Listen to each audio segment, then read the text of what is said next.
राम राम भाई सारे ने। आज हम देख रहे हैं सलार मूवी। मूवी की शुरुआत होती है खानसार नाम के शहर में, जहां हम दो दोस्तों को देख पाते हैं। एक का नाम है देवा, एक का नाम है वर्दा। वर्दा का फुल नेम है वरदराज मन्नार, जो कि यहाँ के किंग राज मन्नार का बेटा है। राज मन्नार की टोटल 2 वाइफ होती है। पहली वाइफ से उसको 2 बच्चे होते हैं, रुद्रा जो कि KGF मूवी में गरुड़ा भी था, और एक लड़की। वहीं सेकंड वाइफ से 2 बच्चे होते हैं अगेन, एक वर्दा और एक वर्दा का छोटा भाई। रुद्रा जो कि अपने आप को सुपीरियर मानता था, वो वर्दा को नीचा दिखाने के लिए उसके नाक की नथुनी ले लेता है। और जब देवा को इस बारे में पता चलता है तो वो सीधा रुद्रा से पंगा लेने के लिए पहुंच जाता है, जहाँ पर वर्दा उसे मना भी करता है कि ये लोग बहुत ज्यादा खतरनाक है, तुझे नुकसान पहुंचा सकते हैं। लेकिन दोस्ती की खातिर देवा कुछ भी करने को तैयार था, जहाँ पर रुद्रा कहता है कि मेरा एक सॉलिड प्लेयर है, अगर तूने इसको हरा दिया तो नथुनी ले जा। जिस पर देवा गुस्से में आकर पहुंच जाता है सीधा लड़ाई करने के लिए। वर्दा उसे पीछे से रोकता है, लेकिन देवा का गुस्सा था अपरंपार और वो एक स्ट्रेटेजी लगाता है इस जंग में जीतने के लिए। बेसिकली वो एक बिजली की तार को खुला छोड़ देता है, और जैसे ही वो तगड़ा प्लेयर उसे भिड़ने के लिए आता है तो देवा बिजली की नंगी तार को पकड़ लेता है, जिससे उसे खुद भी शॉक लगता है और सामने वाला प्लेयर भी बिजली का झटका खाकर गिर जाता है। मगर इस इंसिडेंट के चलते उसके पूरे हाथ पे करंट लग गया था, यानी बिजली का निशान बन गया था जो कंधे तक पहुंच रहा था। लेकिन एंड कंक्लूजन ये निकलता है कि उसने वर्धा को उसकी नथुनी दिलवा दी थी। फिर सीन शिफ्ट होता है रात में, जहां वो खुद के घर यानी कि देवा अपने ही दरवाजे पर कीले विले ठोक रहा था, उसे पूरी तरीके से प्रोटेक्ट कर रहा था, क्योंकि उस घर में उसकी माँ बैठी हुई थी। तभी कुछ लोग आकर देवा और उसकी माँ को मारने लगते हैं। लेकिन तभी वर्धा वहाँ पर पहुंच जाता है और कहता है कि तुम देवा और उसकी माँ को छोड़ दो, वो मेरा दोस्त है। जहाँ पर गुंडा भैया कहता है कि तेरे पापा का ये ऑर्डर है, अगर हमने इन्हें नहीं मारा तो गड़बड़ हो जाएगी। यहाँ वर्धा बिना कुछ सोचे समझे अपने हाथ का एक कड़ा निकाल कर उस बंदे को दे देता है, क्योंकि उस कड़े से बेसिकली एक कंप्लीट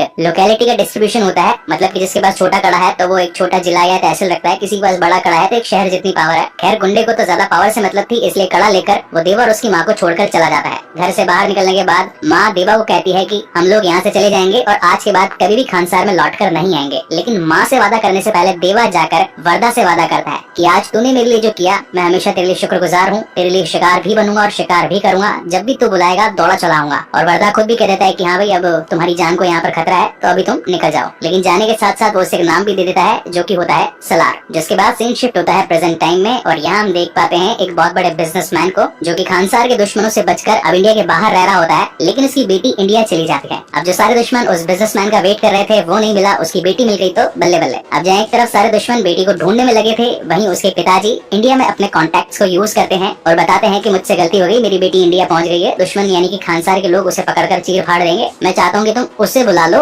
वही उसकी मदद कर सकता है। अब पूरी पिक्चर में उससे बुला लो, वही है जो सबकी मदद कर सकता है, वही है जो हर किसी को धो सकता है। यानी कि ऑलमोस्ट 2 घंटा यहाँ पर देवा के बारे में वो उसे यही बातें चल रही होती है। तो मैं यही 2 शब्द काटूंगा, यानी कि वो और उसे, और ये वीडियो छोटा बन जाएगा। खैर मजाक कर रहा हूँ। इंडिया में जो बिजनेसमैन का दोस्त होता है वो बताता है कि श्रुति हसन की अब रक्षा खाली एक ही शख्स कर सकती है, और वो है अम्मा। अम्मा बोले तो देवा की मम्मा। लेकिन इसके लिए श्रुति को झूठ बोलना पड़ेगा कि मैं एक इंग्लिश टीचर हूँ। इस प्लेस का नाम होता है तिनसुकिया, जहाँ पर सलार की mummy being a Hindi teacher बच्चों को पढ़ाने का काम करती थी, बहुत ही ज्यादा स्ट्रिक्ट होती है। और श्रुति को ये झूठ बोलना था कि मैं इंग्लिश टीचर बनकर गांव के बच्चों को अच्छी एजुकेशन देना चाहती हूँ, तो मुझे आपके अंडर जॉब वगैरह दिलवा दो, मैं बच्चों को पढ़ा दूंगी। आंटी जी मना कर देती है कि तू नहीं टिक पाएगी, बच्चे बहुत हरामी है। लेकिन श्रुति कहती है आजमा कर तो देख लो, 3-4 दिन में अगर नहीं बने तो मेरे को भगा देना। और बेसिकली उसे 3-4 दिनों का वक्त ही चाहिए था, ताकि सलार भाई साहब जो भी श्रुति के पीछे पड़े उसे पेल कर रख दे। अब जहाँ एक तरफ वो रोज स्कूल जाकर बच्चों को पढ़ाने लगती है, वहीं दूसरी तरफ सलार भैया जाकर खानसार के दुश्मनों को ठिकाने लगाते रहते हैं। लेकिन इस बीच उनकी मम्मी का पजेसिवनेस भी दिखाया जाता है, जहाँ एक तरफ उनका ये मानना था कि मेरा बेटा शाम को 6 बजे से पहले घर आ जाना चाहिए, और ऊपर से कोई बड़ा हथियार तो क्या, प्लास्टिक का चक्कू भी उसके हाथ में नहीं होना चाहिए, क्योंकि उससे नुकसान पहुंच सकता है। मतलब कि हर तरीके से वो अपने बेटे देवा को प्रोटेक्ट करना चाहती है। इसी बीच एक फॉरेनर जो कि इलीगल माल इंडिया में सप्लाई करना चाहता था, लेकिन हर जगह पुलिस मीडिया इन सब का डर था उसे, तो वो अपने किसी कॉन्टैक्ट को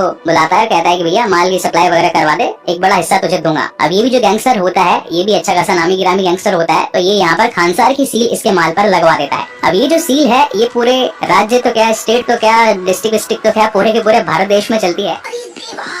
इस सील को कोई भी रोक नहीं सकता, पुलिस, नेता, डॉक्टर, वकील, गुंडा, मतलब इस सील के आगे सब नील है। जिसने सील को तोड़ा लोग आकर उसे तोड़ देंगे। बीच में होता है कि पुलिस वाले उस गाड़ी को रुकवा लेते हैं, लेकिन जैसे इस सील को देखते हैं तो उनकी सील खुल जाती है, यानी कि वो लोग भी डर कर भाग जाते हैं, कहते हैं कि इस माल को छुआ तो यहाँ के लोग हमें कच्चा चबा जाएंगे। माना जाता है कि खानसार की सील है, और खानसार एक ऐसा देश है जो कि भारत के नक्शे तक पर नहीं है। यहाँ के लोग इंसान नहीं, खूंखार जानवर हैं, और वहाँ की सिक्योरिटी तो अमेरिका के प्रेसिडेंट के व्हाइट हाउस से भी ज्यादा सिक्योर है। कुल मिलाकर खानसार के बारे में बहुत ज्यादा बड़ी बातें होती है कि उधर का माल है, रोकना नहीं है इसको। अब ये माल तो नेपाल जा रहा होता है, इसमें पंडित नाम का एक शख्स भी बैठा होता है, जिसके पास में खानसार की आंटी जी का कॉल आता है और वो बताती है माल नेपाल तो जा रहा है, लेकिन अब तू अपने आदमियों को लेकर के असम में तिनसुकिया पहुंच, वहाँ पर श्रुति जो कि हमारे दुश्मन की बेटी है वो मौजूद है, उसको लेकर मेरे पास में आ। अब आंटी जी के कहने पर पंडित जी अपनी पूरी टीम को उठाकर तिनसुकिया पहुंच जाते हैं। यहाँ पर उन्हें श्रुति मिल भी जाती है और वो इसको लेकर जाने लगते हैं। अम्मा जी अपने आंखों के सामने ये सारा रायता फैलते हुए देख नहीं सकती थी। वो बाकी के लोगों को कहती है कि अरे भाई लड़की पर अत्याचार हो रहा है, कोई तो बचाओ, कोई से रोको। तो कोल माइन में काम करने वाले लोग कहते हैं कि तेरा भी तो बेटा है, तू क्यों नहीं बोल देती है। तो अम्मा जी अपने बेटे देवा को कहती है कि जा बचा ले उसको।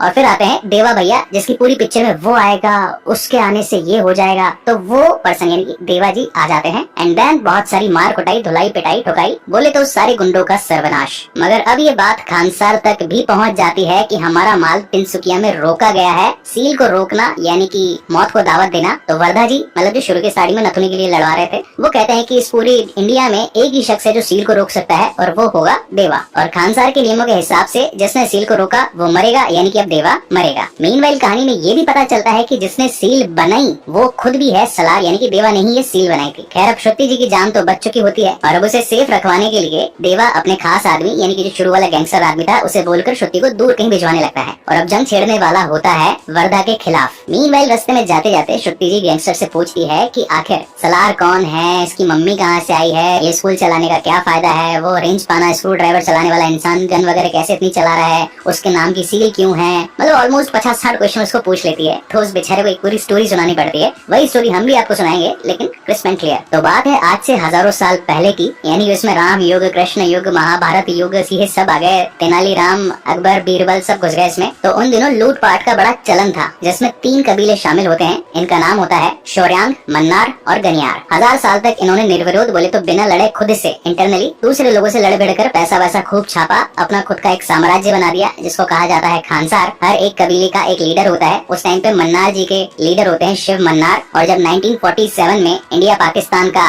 डाइवर्जन हो रहा था तो ये पहुंच गए सीधा पार्लियामेंट में अपने बेटे गोद में रख करके राज मन्नार को, और जाकर खानसार को इंडिया के मैप से मिटा दिया और कहा कि इंडिया का कोई भी कानून खानसार पर लागू नहीं होगा, लेकिन खानसार का कानून पूरे इंडिया पर लागू होगा, क्योंकि इंडिया में जहाँ से भी illegal gold, diamond, weapons, drugs, cocaine, रोकड़ा जो भी माल पानी आएगा खानसार का उसमें कुछ 30-40% का कट होगा। अब धीरे धीरे करके समय आगे बढ़ता गया, शिव मन्नार की हालत खराब होती गई। तो अब लॉजिकली तो अगर वो मर जाते हैं, यानी कि मन्नार कबीले के बाद में शौर्यांग कबीले के लीडर की बारी आनी चाहिए सब पर रूल करने के लिए, लेकिन उनका बेटा राज मन्नार ये नहीं चाहता था। इसलिए यहाँ पर वो एक बहुत बड़ा गेम खेलता है। गनियारों को तो छोड़ देता है, शौर्यांग वाले पूरे कबीले के हर एक शख्स को मरवा देता है और फिर खानसार में बड़ी बड़ी दीवारें खड़ी करवा देता है, हाईटेक सिक्योरिटी यहाँ पर मंगवा लेता है ताकि कोई मेन लीडर बन ही नहीं सके। और उसके बाद कुछ रूल्स एंड रेगुलेशंस सभी पर लागू कर देता है। अब इसे थोड़ा ध्यान से सुनना क्योंकि मूवी का यही सबसे कंफ्यूजिंग पार्ट है जिसे हम एक्सप्लेन कर देते हैं। राज मन्नार ने अपने पूरे राज्य को 101 शहरों में डिवाइड कर दिया होता है और हर एक शहर का एक लीडर भी तैनात कर दिया जाता है। अब ये जितने भी लीडर है यानी कि 101, इन्हें भी 3 पार्ट्स में डिवाइड कर दिया जाता है। नंबर 1 पर होते हैं कपार, सेकंड नंबर पर होते हैं सरदार और फिर थर्ड नंबर पर आता है कर्ता। 61 कपार ये होते हैं थर्ड नंबर पर, तो इनके पास में खाली 1 वोट की ताकत होती है। 8 होते हैं सरदार जिनके पास में 3 वोट की ताकत होती है और 1 होता है कर्ता जिसके पास में 15 वोट की ताकत होती है। तो यानी कि 61 + 24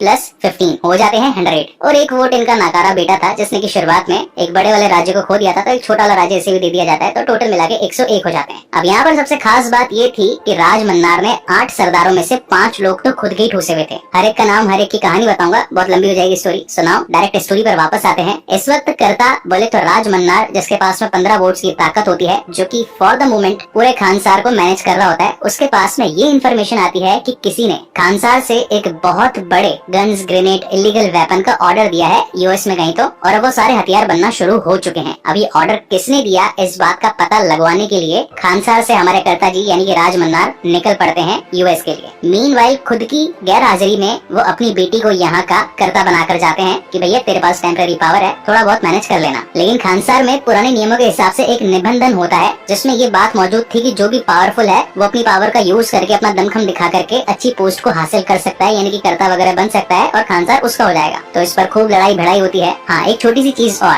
राज मन्नार ने यूएस जाने से पहले अपने बेटे वर्धा मन्नार से ये बात बोली थी कि मैं तुझसे प्यार बहुत करता हूँ, मैंने आज तक तुझे कभी तेरा हक नहीं दिया। मतलब कि एनिमल मूवी से अनिल कपूर जी रणवीर कपूर से कह रहे होते हैं कि यार प्यार तो बहुत किया, लेकिन तुझे याद उसी टाइम किया जब गोली बढ़ी। ओके, सो मजाक नहीं, साइड में मेन स्टोरी पर आते हैं। उनका कहना था कि तुझे आज तक मैंने कोई हक तो नहीं दिया, लेकिन जब मैं वापस आ जाऊंगा तो मैं चाहता हूँ कि तू यहाँ का कर्ता बन जाए। तो अब देख ले, तू इन 8 सरदारों में से किसी एक भी सरदार को हटा करके अपनी जगह ले ले। तो इस बीच में वर्धराज मन्नार यानी कि वर्धा उस शख्स को चूज करता है। जब बचपन में वर्धा ने अपना कड़ा एक आदमी को दे दिया था, तो उसका बेटा नारंग इस पोस्ट पर होता है, तो नारंग को हटवाकर खुद एक सरदार बन जाता है फॉर द मोमेंट के लिए। तो सभी लोग आकर नारंग को भड़का देते हैं कि यार ये तो कर्ता बन जाएगा, एक काम करते हैं वर्धा को निपटाते हैं, उसके बाद में देखा जाएगा, जो भी यहाँ का शासन संभालेगा देखेंगे उसको। तो पूरे खानसार में मार कुटाई स्टार्ट हो जाती है। लेकिन इस वक्त टेम्पररी पावर होती है राज मन्नार की बेटी के पास में, तो वो एक कानून यहाँ पर लगा देती है जिसे कहते हैं सीज फायर। सीज फायर का मतलब होता है कि गोली बारी, मार कटाई, छोरा छपाटा कुछ नहीं होगा, कोई लड़ाई नहीं करेगा। मगर उसी का भाई रुद्रा मन्नार ये कह देता है कि खानसार की किताब में लिखा हुआ है कि कर्ता डायरेक्ट कोई डिसीजन नहीं ले सकता, सभी सी लेवल मेंबर्स की वोटिंग होगी।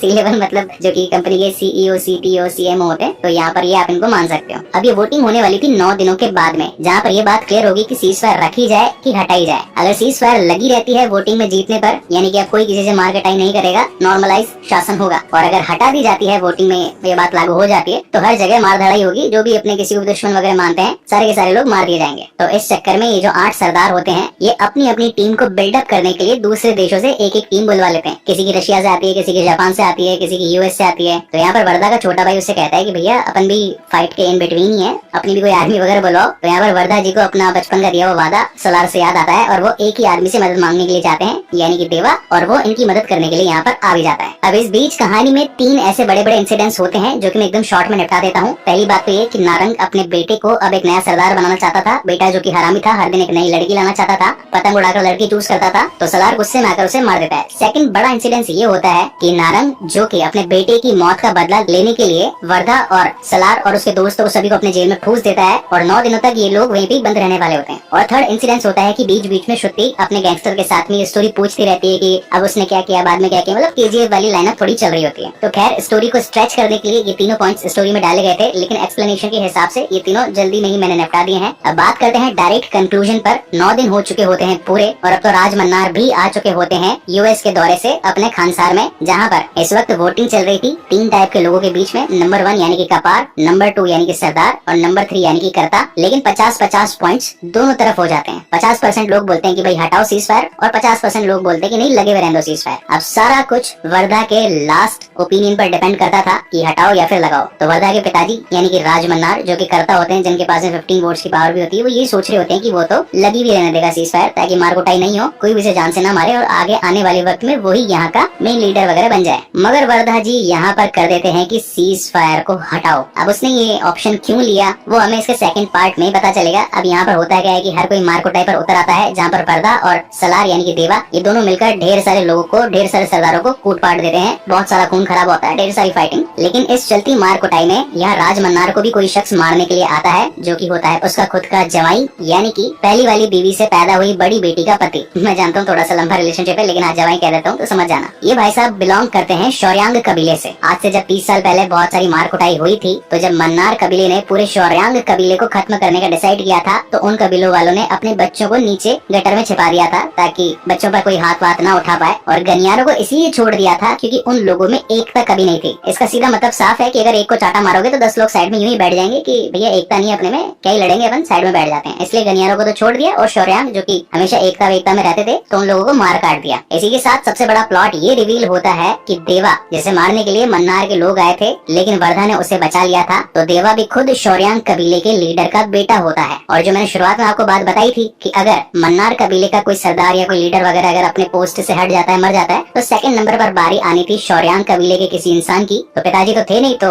एट द एंड बचता है देवा। और इसी तगड़े सस्पेंस के साथ ये वाला फर्स्ट पार्ट यानी कि सलार द सीज फायर खत्म होता है। अब यहाँ से बाकी की जो स्टोरी है वो इसके सेकंड चैप्टर में रिवील होगी, जिसका नाम है सलार पार्ट 2 यानी कि शौर्यांगा परवम। उसमें ये पता चलेगा कि श्रुति को बचा लेने के बाद में क्या मतलब जो सील तोड़ी गई है, तो खानसार के लोग उसके पीछे पड़ेंगे कि नहीं पड़ेंगे। दूसरी चीज, अगर देवा ही शौर्यांगा से बिलोंग करता था, तो और भी जो लोग हैं अब उसके पीछे पड़ेंगे, मारेंगे उसको, उसका राज्य हथियाने की कोशिश करेंगे। इस सील का एक्चुअल मतलब भी मालूम चलेगा कि भैया भैया ये बनवाई क्यों गई थी। तो स्टोरी में अभी